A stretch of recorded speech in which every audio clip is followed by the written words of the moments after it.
Hi, I'm Kirsten and welcome to Quirky Queen's Journals. I have been making grungy patterned papers using watercolours, stencils and coffee. I thought I'll just quickly show you some. Some work out really well and some less so. I have been trying different ways of doing it to try and work out what I think is the most effective for what I want. I think that will just come with time. It is a bit potluck just now because you can see this one here, there's not so much on it, but it's still lovely. This one's quite dark and again it's a bit of a muted look, but on that side there, that came out amazing. Again, a bit muted. This one's a bit jumbled, but it is clear. I really like this one actually because that just looks like lots of little flowers. Anyway, they go on, there's a lot. So this one here is a bit more muted as well. This is a honeycomb one. I'm just showing you these with the coffee on them. So they do come out, like this one's a flower one, so this one's actually came out really quite clear. I do think the darker the colours, not the darker, the more intense the colour, they do come out more. And also, I suppose the contrast between the colours you're using, but you don't want to get it muddy either. So it's a bit of a, you know, you've got to really think about it because if you put on like blue and orange, it could go muddy, you know. But again, I think it's just about trial and error and doing what you feel like at the time. And some will work and some won't, but they'll all be usable in different ways. Like I really like this because it's a sort of barely there look to it. And I actually like the way the colours blended on that one. I don't want to bore you. Love this as well because you can picture something in the middle there. This, I think this is a Payne's Grey or an indigo colour, and it actually responds really well. Love that one. I think that's just quite a light olive green or a hooker's green with the coffee. I've tried some of them where I do the coffee first, and then I've went back and I've put the watercolours on. I've tried doing the watercolours and the coffee at the same time, which I actually like. That's my favourite. I've done it with the acrylic paint. There was one acrylic paint one that I thought came out like a damask look, but other ones, they weren't very effective. Might be round here actually. Love that. I love the way that the paper has responded to this in a way that's almost like as if it's bleeding through from the back of the page, but the back of the page is white. So I think as well, using different papers will give different results. This is it here. So this had acrylic paint and coffee on it, I think, and it really, the pattern was so subtle, you know, it wasn't even noticeable in kind of like changing the light or anything. So I went over it and I think it's just a wee bit of coffee, and I think there might be a bit of Payne's Grey and Hooker's Green, but it doesn't matter. There's coffee and watercolour paint with the stencils, and I think it's given it like a really luxurious wallpaper or material look to it. But most of the other acrylic ones didn't come out that well, so. But anyway, right, I'll show you how I do it because it does take time. You need time, something heavy, and stencils, basically. So I'm just going to make a start with my first sheet. I'm going to put these ones over because they'll be in the way otherwise. So I'm just going to get everything set up here. Right. So I'm just going to put a liberal amount of water on as you do.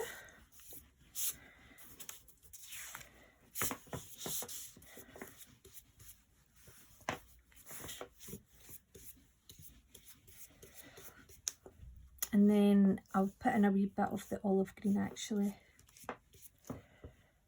And then a wee bit of the coffee. This is just coffee granules and water. And something else. So, now see when you put the stencils down, because a lot of these I'm having to put on two because they don't fit the size of the paper.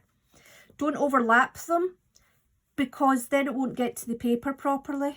Because I made that mistake before and it really will lessen the effects. Making sure you can actually see me. There we go. So then, sometimes I was putting the paint on this one and then putting it over.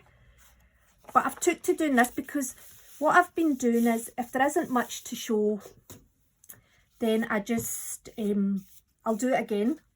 I just put it back in a pile of to do. Right, I think this one will come out quite a lot because there's quite a lot been put on that.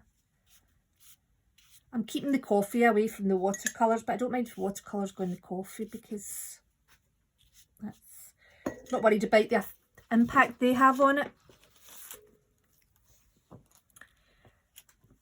So what's going to happen is, once I've done a few,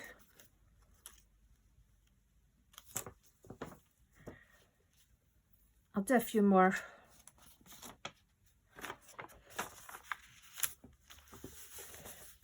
I like to give it a wee bit of compressing. Obviously, if you were going for very defined, clear pattern, you would maybe just want to do these in single goes, but I kind of want to I want to have quite a few to choose from. I'm going to put a wee bit of yellow ochre on this one.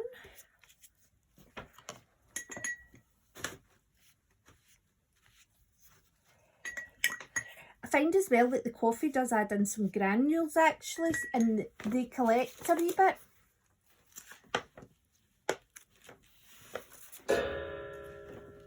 Right, I usually keep going till the stencils are done, but I'm going to call it there so that, you know, for the purposes of the video. Right.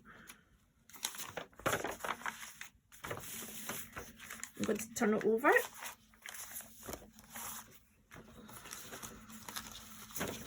Because what I'll do next is I'll do some doilies. Okay. So, I just have a big pile of books that I sit under it, over it for, I don't know, 5 to 30 minutes. The more you've got, the more you'll want to compress it for. But I was tending to compress maybe about 10 at a time. And then I'd go on to a different bundle.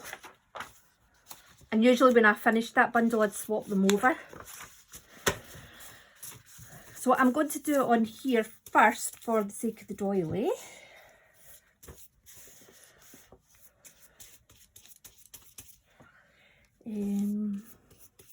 Just trying to think.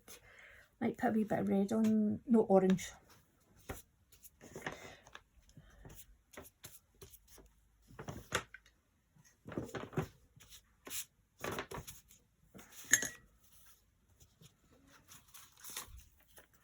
Oops, that toilet's got a rip in it, but that's okay. Now this is how I did it, how I protected the doilies. Because they always had a stencil between them.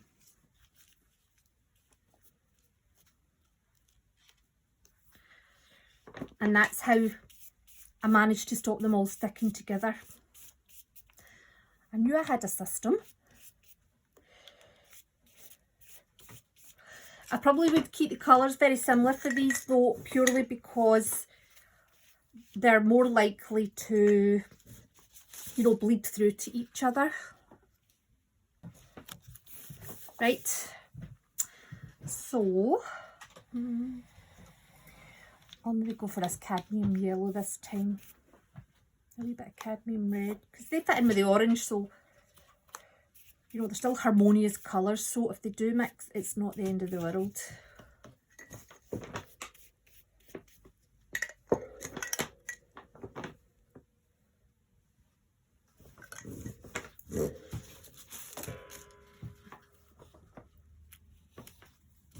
Let's do one more. See, once you get started doing this, it's actually, it's hard to give up.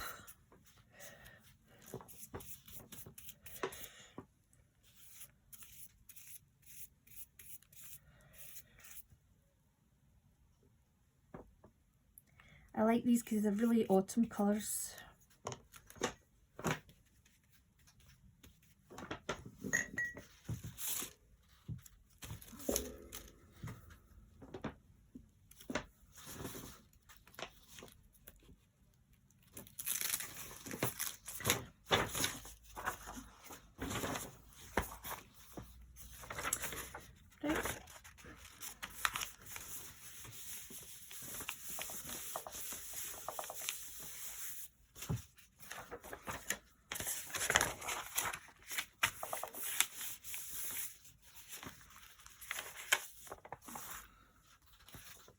See, you do get bleed through, obviously, so what I'm going to do now is I'm going to compress these and I'll get out the other ones.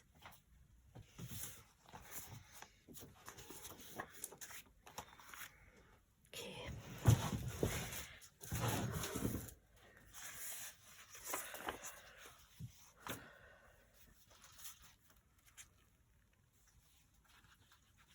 So what I do now is I'll get the heat gun on them. You could leave them to sit. I mean, if I wasn't doing the video, I would compress them for longer. 5 to 30 minutes is what I've been compressing them for. But I do notice that when you compress them for longer and your bundles aren't quite more than 10, that the results are clearer. So it's really up to yourself how much time you've got, how much space you've got. If you don't have a heat gun, you could, you know, lay them out to dry and maybe just make less at a time. I just can't help myself. I just get the heat gun and go for it. So when I'm lifting the stencils off, because they are still damp, I do try and be quite careful.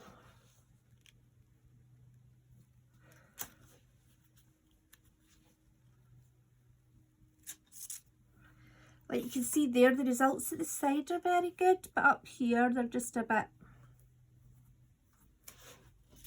blurred. But again, more time would help with that.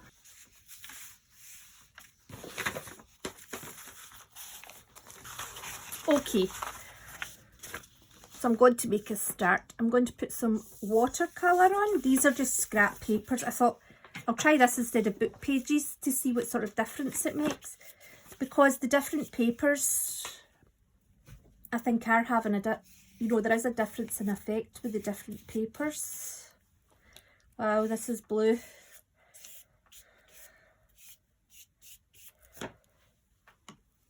I'm actually going to share that between the two. There's that much. There we go. I'll put a wee bit of coffee on. So I don't want to get the coffee into my watercolours, but, you know, my watercolour pots.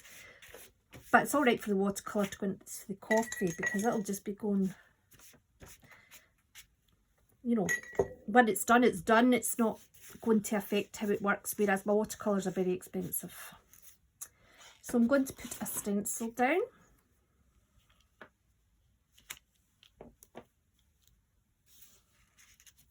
This one's still very damp actually.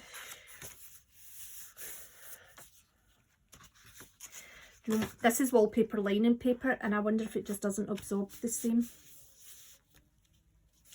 That could be part of the issue.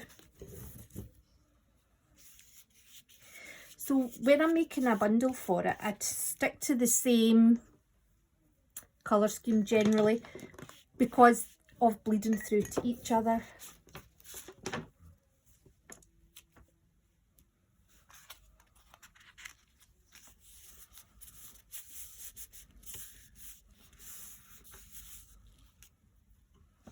because the wallpaper lining paper is really thick, you can actually use both sides of it.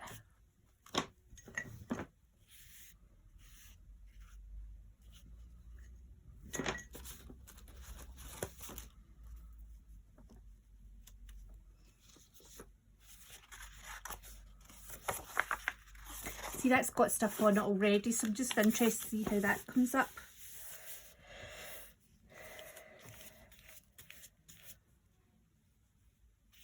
Oh, wrong blue. Gosh, that blue is vibrant, isn't it?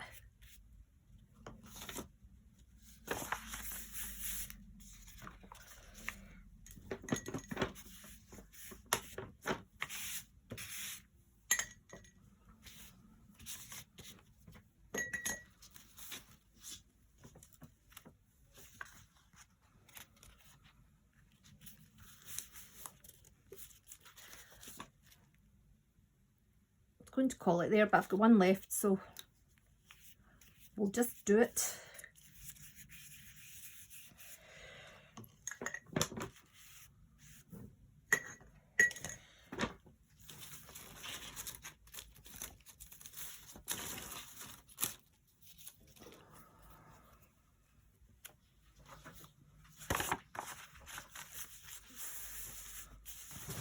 Okay, so that's the white paper's been compressed for a while.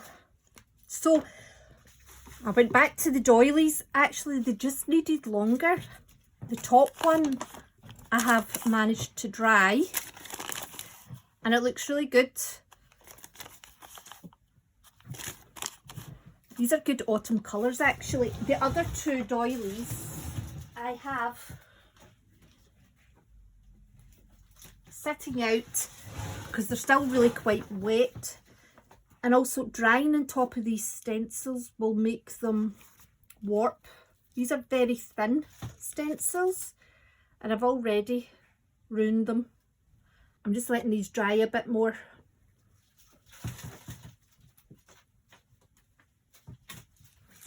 So we'll have a look at the wallpaper lining paper ones.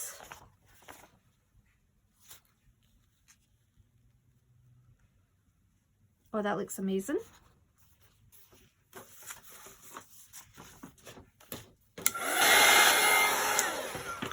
No, I think the really intense colour with the coffee, the intense watercolour colour with the coffee works really well. And I think that putting too much water on makes it obviously take longer, but I think it blurs it a bit more. I really love this one.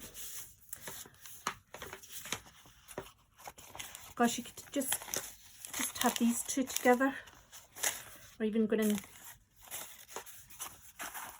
Anyway, let's get number 2 out. So I would say that one's still a bit damp and I've lifted the stencil off too early. Definitely, because that side's... But anyway, I'm going to dry it now I'm here. As it's drying, you can see very faint, subtle marks coming up. But for me, it's really not enough. This looks amazing actually now it's drying. And see if you compare them two, you can see that it's both sides of the stencil.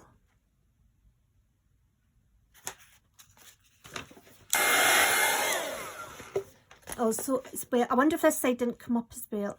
I think I maybe didn't put any paint on this side, but also that's got a lot of acrylic paint, Distress Ink, matte medium on it from me doing other projects. I love that colour. Right, I'm not going to pull out any more of these just now because they're clearly too wet. But I'm going to get some book pages and set them out separately.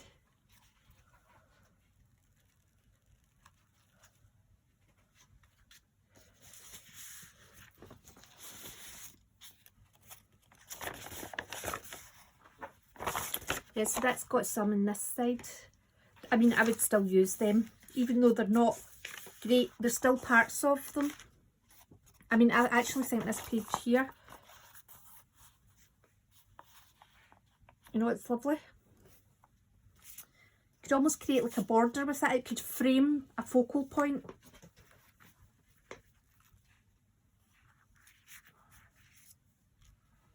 Oh, what am I doing? Wrong side. I'm just setting these over to dry. Although I think this one's quite good.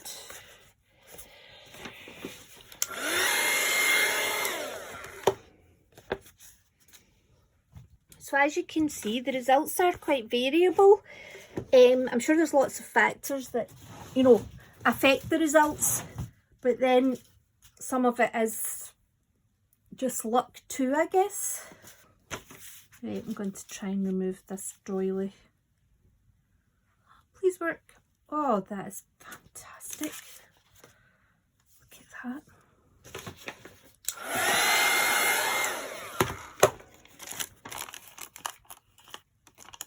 As it's dried in, it's less clear. However, it's still beautiful.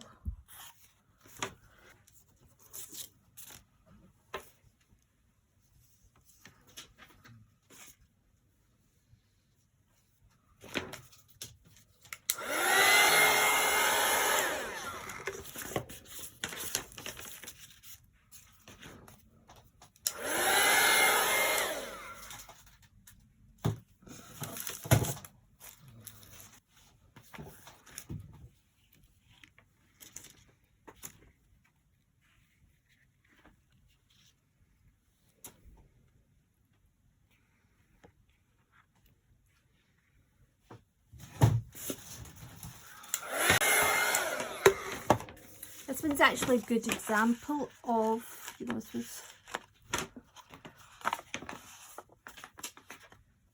it's like a wee bird flying, isn't it?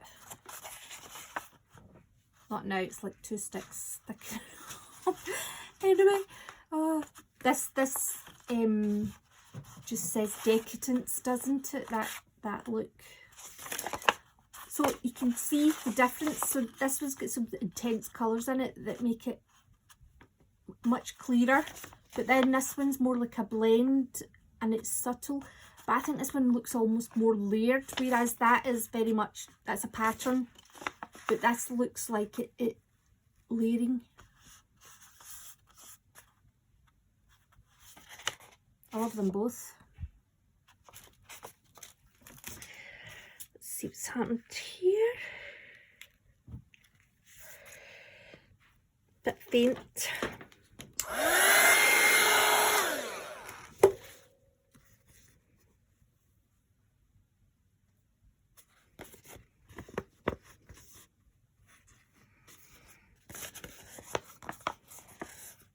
I really like this. It's very faint, but it's just enough that it shows. This one's just a bit blurry, but the colours are nice.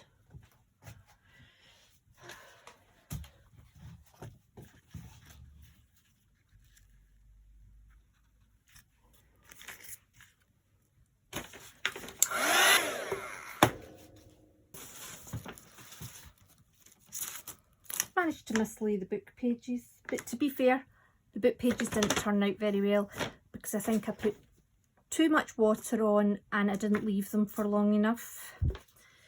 So wallpaper lining paper I was very happy with. That side didn't have any paint.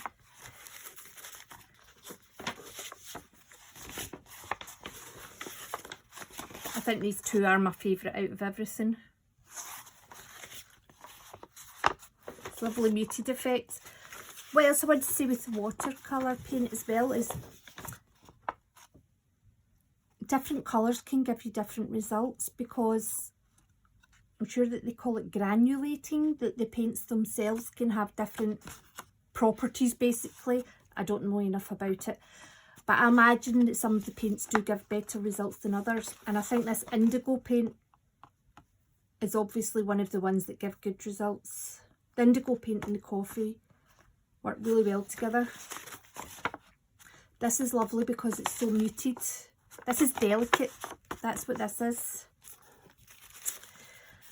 Again, that didn't work out very well at all. the doily. This side, not great. This side's got a lovely muted leaves look to it. And I love this one. This one worked out well. So, I would say that this is definitely a very effective way to make grungy patterned papers to use within your junk journals, art journals, anything at all. Background of cards. What I would say is different papers, different paints, different volumes of water, different thicknesses of stencils. These stencils are more rigid, but their patterns are less interesting. That's why I used the black ones. But I do find that these give a better result, but it's just that I prefer these patterns. Yeah, so very much still at experimental stage where it's hard to sort of say what's the best to do and what's not. However, I'm sure with time and practice that will come. So I'm going to make a junk journal using these papers, and I'll definitely be using these doilies for embellishment as well, especially this one and this one. Anyway, I'm away off at a tangent again, so thanks very much for watching. I hope that was helpful, and I hope to see you again soon. Take care.